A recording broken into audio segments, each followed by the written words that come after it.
السلام عليكم. زي ما قُلت لكم أي مطعم هاروحه وربنا يكرمنا كده، هاصور لكم منه الأكل بقى والأخبار جوّه إيه.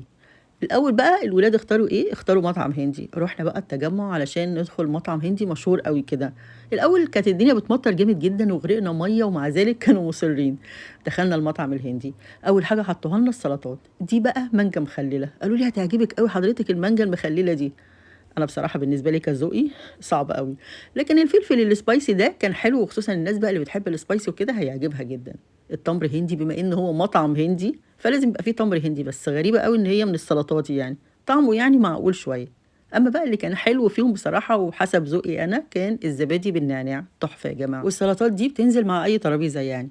تاني حاجة بقى قالوا هنجيب عيش، فجابوا رغيف كده عليه شوية جبن من فوق اللي أنتم شايفينه ده، وشوية تقريبًا بقدونس والّا إيه، الرغيف ده لوحده ب60 جنيه، صغير جدًا بس يعني طعمه معقول شوية. ولمّا جيت بقى أدوقه كده علشان أعرف بس مكوناته إيه، ولادي قالوا لي: "لأ استني ده مش بيتاكل كده، ده بيتغمس في الصوص بتاع الأكل أصلًا، اطلبي الطلبات والصوص اللي هييجي معاه كُليه." المهم بقى شايفين الفخارة القمر دي عجبتني جدًا يا جماعة، حاجة كده نحاس حاطين فيها فحم سخن جدًا، علشان خاطر لمّا يحطوا فوق الطبق وطبعًا في البرد اللي إحنا فيه ده يفضل سخن على طول. ده أول طلب تقريبًا طلبناه chicken tikka ده شبه التِكة اللي إحنا بناكله بس يعني مقطعين قطع الفراخ مدوّرة، البهارات زيادة شوية بس بعد كده حاطين عليها حتة زبدة فمخلية طعمه حلو وب220 جنيه، وده كان أغلى طبق اللي هو فخدة بالصوص المميز، الفخدة اللي أنتم شايفينها قدامكم دي. أنا اخترته قُلت ب320 جنيه وفخدة، دي حاجة كبيرة بقى يعني هتكفّينا ويمكن ناخد الباقي كمان معانا وإحنا ماشيين، قُلت له حتتين لحمة صغيّرين، أي نعم اللحمة مستوية وزي الزبدة بس ب320 جنيه، ماشي. المهم دي بقى فخّارة رُز، عجبتني بقى الفخّارة دي إن هي بتحتفظ بدرجة الحرارة، الرُز طول ما هو فيها سُخن، بس رُز بسمتي عادي جدًا، مش عارفة بصراحة إذا كان ب60 والّا ب70 جنيه. هي بصراحة عندهم الكميات قليلة أوي، يعني الأطباق بتبقى ما تكفّيش فرد بيتهيأ لي. والّا يمكن إحنا عشان مصريين بقى فبنحب ناكل بقى لمّا نخرج ندّيها. المهم كان تالت طبق بقى عبارة عن إيه، butter chicken الطبق الصغنن ده. الصوص عندهم مميز بإنهم حاطين تقريبًا عليه بابريكا وكركم وحاجات كده ملونين كتير يعني.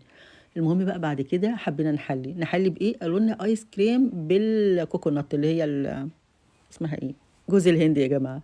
المهم الولاد بقى ضحكوا عليَّ قالوا لي: "ماما امسكيها كده بإيدِك وكليها كده كلها بتتاكل على بعضها، الآيس كريم جوز الهند ده."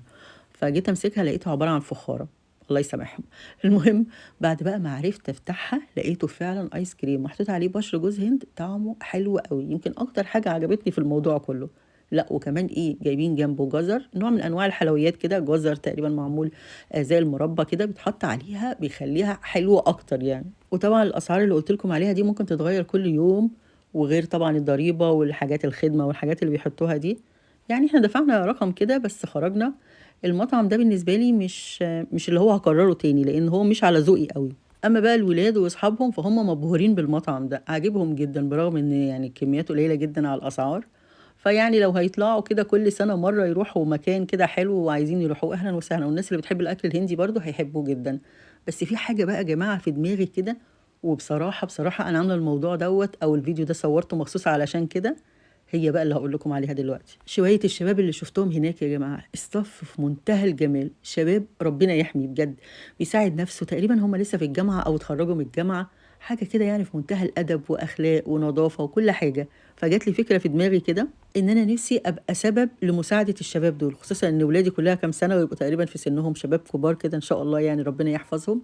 فيعني أي حد من الشباب وخصوصًا الفترة اللي فاتت اللي بعت لي، يبعت لي تاني، لو عنده أي مشروع صغير كده ممكن أقدر أساعده بإيه. ولوجه الله يا جماعة والله لوجه الله عن طريق صفحتي الصغيرة دي، وأنتم برضه يا أصحابي وأخواتي اللي موجودين على الصفحة، أنتم طبعًا أصحاب الصفحة يعني، لو عندكم أي فكرة نقدر نساعدهم أنا تحت أمركم.